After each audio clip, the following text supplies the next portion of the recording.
বাংলাদেশের অর্থনীতি এখন যেন এমন এক বাসের মতো যেটা পাহাড়ি রাস্তায় ধীরে ধীরে উঠছে। ইঞ্জিন এখনো চলছে, চালকও স্টিয়ারিং ধরে আছেন, যাত্রীরাও বসে আছেন, কিন্তু সবার চোখে একই প্রশ্ন, এই বাস কি নিরাপদে গন্তব্যে পৌঁছাবে নাকি মাঝ পথেই আবার থেমে যাবে? রাজধানী থেকে গ্রামের হাট সবখানেই এখন একই আলোচনা। ডলার কোথায় যাচ্ছে, রিজার্ভ কেন কমছে, বাজার এত চড়া কেন, আর সবচেয়ে বড় প্রশ্ন, বাংলাদেশ কি আবারও আন্তর্জাতিক ঋণের আরও গভীর চক্রে ঢুকে পড়ছে? বাংলাদেশের রাষ্ট্রনীতি অনেক সময় সেই মধ্যবিত্ত পরিবারের মতো আচরণ করে, যারা মাসের শেষ সপ্তাহে হিসাব মিলাতে না পেরে পরিচিত দোকানদারের সামনে গিয়ে নরম গলায় বলে, ভাই আরেকটু বাকিতে দেন, সামনে সব শোধ করে দেব। দোকানদার তখন খাতা খুলে দেন ঠিকই, কিন্তু পণ্যের দামটাও একটু বাড়িয়ে রাখেন। আন্তর্জাতিক অর্থ তহবিল বা IMF এর সঙ্গে বাংলাদেশের বর্তমান সম্পর্কটাও অনেকটা সেরকম। বিশ্বের কোনো দেশ আনন্দ করে IMF এর কাছে যায় না। যখন বৈদেশিক মুদ্রা সংকট তৈরি হয়, আমদানি ব্যয় বাড়ে, রিজার্ভ কমতে থাকে, তখনই সরকারগুলো IMF এর দরজায় কড়া নাড়ে। বাংলাদেশের ক্ষেত্রেও ঠিক সেটাই ঘটেছিল। 2023 সালে অর্থনৈতিক চাপ, ডলারের সংকট এবং রিজার্ভের টানাপোড়েনের মধ্যে তৎকালীন সরকার IMF এর সঙ্গে $4.7 বিলিয়ন ঋণ চুক্তি করে। পরে 2024 সালের আগস্টে রাজনৈতিক পট পরিবর্তনের পর অন্তর্বর্তী সরকারের সময়ে আরও $800 মিলিয়ন যুক্ত হয়। সব মিলিয়ে ঋণের অঙ্ক আরও বড় হয়ে দাঁড়ায়। এখন পর্যন্ত বাংলাদেশ প্রায় $3.64 বিলিয়ন পেয়েছে। শুনতে বড় অঙ্ক মনে হলেও আসল নাটক শুরু হয়েছে এরপর। কারণ চলমান ঋণ কর্মসূচির ষষ্ঠ কিস্তির টাকা এখনও আটকে আছে। গত ডিসেম্বরে সেই অর্থ পাওয়ার কথা ছিল। পরে আলোচনা ওঠে ষষ্ঠ ও সপ্তম কিস্তি একসঙ্গে ছাড়া হতে পারে। জুনের মধ্যে প্রায় $1.3 বিলিয়ন আসার কথা ছিল, কিন্তু ওয়াশিংটনে একের পর এক বৈঠক হলেও জট খোলেনি। অর্থমন্ত্রী দেশে ফিরেছেন, কিন্তু ডলার এখনও ঢাকায় পৌঁছায়নি। আর ঠিক এই সময়েই সামনে এসেছে নতুন খবর, বাংলাদেশ আবারও IMF এর কাছে প্রায় $2 বিলিয়ন নতুন ঋণ চাইছে। শুধু তাই নয়, বিশ্ব ব্যাংকের কাছ থেকেও চাওয়া হয়েছে আরও $1 বিলিয়ন। ওয়াশিংটনে বিশ্ব ব্যাংক ও IMF এর সঙ্গে বৈঠকে এমন প্রস্তাব দেওয়া হয়েছে বলে অর্থ মন্ত্রণালয়ের কর্মকর্তারা ইঙ্গিত দিয়েছেন। যদিও সরকার এখনও খুব সতর্ক ভাষায় কথা বলছে, কারণ আন্তর্জাতিক অর্থনীতির দরবারে এখনও অনেক আলোচনা প্রকাশ্যে আসে না। দরজা বন্ধ ঘরের বৈঠকেই অনেক সিদ্ধান্তের ভিত্তি তৈরি হয়। এখন স্বাভাবিকভাবেই প্রশ্ন উঠছে, চলমান কর্মসূচির টাকায় যখন আটকে, তখন নতুন ঋণের প্রয়োজন কেন? অর্থনীতিবিদদের একাংশ বলছেন, এর পেছনে সবচেয়ে বড় কারণ জ্বালানি ব্যয়। মধ্যপ্রাচ্যের উত্তেজনা ও ইরান যুদ্ধকে ঘিরে আন্তর্জাতিক বাজারে তেলের দাম বাড়ছে। ফলে বাংলাদেশকে অতিরিক্ত প্রায় $3 বিলিয়ন ব্যয় করতে হচ্ছে জ্বালানি আমদানিতে। সরকার সেই চাপ সরাসরি রিজার্ভ থেকে সামাল দিতে চাইছে না, কারণ রিজার্ভে বড় ধাক্কা লাগলে আমদানি সক্ষমতা কমবে, ডলারের বাজার আরও অস্থির হবে, আর শেষ পর্যন্ত টাকার মান কমে গেলে সবচেয়ে বড় আঘাত পড়বে সাধারণ মানুষের পকেটে। সিপিডির সম্মানীয় ফেলো ডক্টর মুস্তাফিজুর রহমান মনে করেন, বাড়তি জ্বালানি ব্যয়ের চাপ সামলাতেই সরকার IMF, বিশ্ব ব্যাংক ও IDBর মতো সংস্থাগুলোর দিকে তাকাচ্ছে। কারণ রিজার্ভ কমে গেলে শেষ পর্যন্ত করের বোঝা কিংবা মূল্যস্ফীতির চাপ আবার জনগণের ওপরই পড়বে। কিন্তু অর্থনীতির সবচেয়ে কঠিন বাস্তবতা হলো, ঋণ নিলেও চাপ, না নিলেও চাপ। ঢাকায় বিশ্ব ব্যাংকের সাবেক প্রধান অর্থনীতিবিদ ডক্টর জাহিদ হোসেনও একই ধরনের সতর্কতা দিয়েছেন। তার মতে, IMF নতুন ঋণ দিতে চাইলে আগে জানতে হবে এই অর্থ কোথায় খরচ হবে, কী পরিকল্পনা আছে, আর চলমান কর্মসূচি রেখে নতুন কর্মসূচির যৌক্তিকতা কী। কারণ ঋণ কোনো জাদুর কাঠি নয়। ঋণ মানে আজকের সংকট সামলাতে ভবিষ্যতের আয় আগেই বন্ধক রাখা। আর এখানেই আসে সবচেয়ে বড় প্রশ্ন, IMF এর ঋণের সঙ্গে আসা শর্তগুলো। IMF সাধারণত খুব পরিষ্কার কিছু বার্তা দেয়: ভর্তুকি কমাও, করের আওতা বাড়াও, রাজস্ব ব্যবস্থায় সংস্কার আনো, ব্যাংক খাতে শৃঙ্খলা ফেরাও, কর ছাড় কমাও, প্রয়োজনে কর বাড়াও, আর ডলারের বিনিময় হার বাজারের বাস্তবতার সঙ্গে মিলিয়ে দাও। বিশ্বজুড়ে IMF এর অর্থনৈতিক দর্শন অনেকটা এমন, আগে হিসাবের খাতা ঠিক করো, তারপর মানুষের কষ্টের হিসাব দেখা যাবে। কিন্তু বাংলাদেশের বাস্তবতা আলাদা। এই দেশের অর্থনীতি এখনও শ্রম নির্ভর, আমদানি নির্ভর এবং ক্ষুদ্র ব্যবসা নির্ভর। এখানে লাখো পরিবার চলে কৃষকের ঘামে, ছোট উদ্যোক্তার সাহসে আর প্রবাসীদের পাঠানো রেমিট্যান্সে।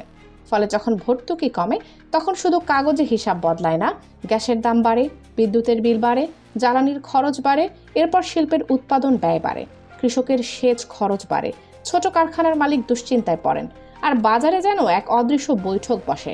চাল, ডাল, পেঁয়াজ, ভাড়া সব কিছুর দাম একটু একটু করে বাড়তে শুরু করে। ইতোমধ্যে IMF এর শর্ত মেনে সরকার জ্বালানি তেলের দাম বাড়িয়েছে, বিদ্যুতের দাম বাড়ানোর আলোচনা চলছে, একটি কমিটি নিয়ে কাজ করছে। সরকারি ভাষায় বিষয়টি যত ঠান্ডা শোনাক, সাধারণ মানুষ এর সহজ অনুবাদ জানে। সামনে আরও চাপ আসতে পারে। তবে IMF এর সব দিকে নেতিবাচক নয়। তারা রিজার্ভের হিসাব স্বচ্ছ করতে চায়। বাজেট ঘাটতি, ব্যাংকিং খাতের দুর্বলতা, খেলাপি ঋণ এসব জায়গায় জবাবদিহি বাড়াতে চাপ দেয়। কর প্রশাসন আধুনিক করা, সুদের হার বাজার ভিত্তিক করা, ব্যাংকিং খাতে শৃঙ্খলা আনা এসব সংস্কারের কথাও বলে। আর আন্তর্জাতিক বাজারে IMF এর অনুমোদন অনেকটা বিশ্বাসের সনদ হিসেবেও কাজ করে। ফলে বিশ্বব্যাংক, ADB, জাইকার মতো সংস্থাগুলো সহযোগিতায় আগ্রহী হয়। কিন্তু সাধারণ মানুষের কাছে এসব বড় অর্থনৈতিক তত্ত্বের চেয়ে বড় প্রশ্ন একটাই, মাস শেষে সংসার চলছে তো? এখানে বাস্তবতা কঠিন হয়ে ওঠে। সুদের হার বাজার ভিত্তিক হওয়ার কারণে ব্যাংকগুলো এখন ঝুঁকি বিবেচনা করে ঋণের সুদ বাড়াচ্ছে। আগে ব্যবসায়ীরা অন্তত ধারণা করতে পারতেন কত হারে ঋণ পাবেন। এখন ক্ষুদ্র উদ্যোক্তারা ব্যাংকে গিয়ে দেখছেন ম্যানেজারের মুখে হাসি থাকলেও ঋণের কাগজে চাপ অনেক বেশি। ফলে নতুন বিনিয়োগ কমছে, শিল্প সম্প্রসারণ ধীর হচ্ছে, কর্মসংস্থানও সংকুচিত হচ্ছে। আরেকটি বড় চাপ আসছে কর খাত থেকে। বাংলাদেশের কর GDP অনুপাত দক্ষিণ এশিয়ার মধ্যে সবচেয়ে কমগুলোর একটি, প্রায় 9% কাছাকাছি। তাই IMF চায় কর জাল বাড়ুক, কিন্তু বাস্তবে যদি একই মানুষকে বারবার করের বোঝা টানতে হয়, তাহলে সেটি সংস্কার নয়, নতুন সংকট। কারণ বাংলাদেশের কর প্রশাসন এখনও জটিল। অনেক ছোট ব্যবসায়ীর কাছে কর রিটার্ন দেওয়া মানে যেন পরীক্ষার খাতা পূরণ করা। IMF আধুনিকতার কথা বললেও বাস্তবের বাংলাদেশ এখনও কাগজ, সিল, স্বাক্ষর আর লাইনের দেশে আটকে আছে। চলমান ঋণ কর্মসূচির শর্তগুলো নিয়েও প্রশ্ন কম নয়। অন্তর্বর্তী সরকারের সময় তখনকার অর্থ উপদেষ্টা বলেছিলেন বড় শর্তগুলোর অনেকটাই পূরণ হয়েছে, কিন্তু পরে ব্যাংক রেজুলেশন অধ্যাদেশ সংশোধন নিয়ে নতুন বিতর্ক তৈরি হয়। সমালোচকদের মতে দুর্বল ব্যাংকের পুরনো শেয়ারধারীদের আবার মালিকানায় ফেরার সুযোগ তৈরি হয়েছে। ডক্টর জাহিদ হোসেনও বলেছেন এতে সংস্কারের মূল চেতনা দুর্বল হয়ে গেছে। এদিকে IMF এর শর্ত অনুযায়ী প্রতি মাসের শুরুতে তেলের দাম সমন্বয়ের কথা থাকলেও গত কয়েক মাস তা পুরোপুরি হয়নি। NBR এর কাঠামো সংস্কারের আলোচনাও ঝুলে আছে, অর্থাৎ সংস্কারের খাতায় এখনও অনেক ঘর ফাঁকা। এই অবস্থায় নতুন ঋণ এলে জনজীবনের ওপর কি চাপ বাড়বে? খুব কঠিন হলেও অনেক অর্থনীতিবিদের উত্তর হ্যাঁ, সেই সম্ভাবনাই বেশি। কারণ আগের শর্তগুলোই পুরোপুরি বাস্তবায়ন করা যায়নি। GDP প্রবৃদ্ধির লক্ষ্য পূরণ হয়নি, ভর্তুকি কমানো, কর ছাড় বাতিল এসব সিদ্ধান্ত রাজনৈতিকভাবেও কঠিন। অর্থমন্ত্রী অবশ্য বলেছেন জনগণের স্বার্থের বিরুদ্ধে যায় এমন কোনো শর্ত সরকার মেনে নেবে না। শুনতে কথাটি শক্ত অবস্থানের মতো লাগলেও আন্তর্জাতিক অর্থনীতির বাস্তবতা ভিন্ন। সেখানে শুধু বক্তব্যে কিস্তি ছাড় হয় না, খাতা দেখা হয়, আইন দেখা হয়, বাজেট দেখা হয়, সংস্কারের অগ্রগতি দেখা হয়। জুনে জাতীয় বাজেট ঘোষণার পর IMF এর প্রতিনিধি দল আবার ঢাকায় আসতে পারে। তারা দেখবে বাজেটে সংস্কারের প্রতিফলন কতটা আছে। এরপরই হয়তো আটকে থাকা কিস্তির ভাগ্য নির্ধারণ হবে। এই পুরো ঘটনায় সবচেয়ে বড় বৈপরীত্য সম্ভবত এটাই, সরকার বলছে নতুন ঋণ জনজীবনের চাপ কমাতে দরকার, অথচ সেই ঋণের শর্তই আবার মানুষের উপর নতুন চাপ তৈরি করতে পারে। তবে সব দোষ IMF এর উপর চাপিয়ে দিলে সমস্যার সমাধান হবে না। বাংলাদেশে নিজেদের ঘরও গোছাতে হবে, রাজস্ব আদায় বাড়াতে হবে, কর ব্যবস্থা সহজ করতে হবে, প্রবাসী আয়ের জন্য ব্যাংকিং চ্যানেলকে আরও আকর্ষণীয় করতে হবে। পোশাক খাতের বাইরে ফার্মাসিউটিক্যালস, কৃষিপণ্য, চামড়া ও IT খাতে রপ্তানি বাড়াতে হবে। নবায়নযোগ্য জ্বালানিতে বিনিয়োগ বাড়াতে হবে।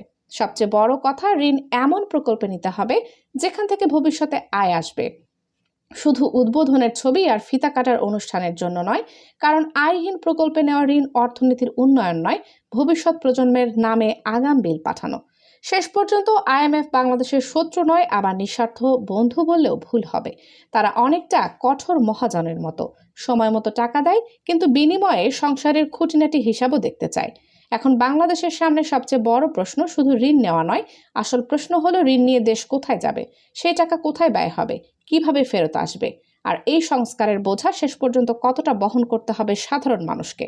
কারণ ব্যক্তি ঋণ করলে যেমন স্বাধীনতা কমে যায়, রাষ্ট্র অতিরিক্ত ঋণে জড়িয়ে পড়লে একসময় নিজের অর্থনৈতিক সিদ্ধান্তেও পুরোপুরি স্বাধীন থাকতে পারে না। আর সেই বাস্তবতার দিকেই এখন ধীরে ধীরে এগিয়ে যাচ্ছে বাংলাদেশ। কানিজ ফাতেমা সোমা, 0 TV।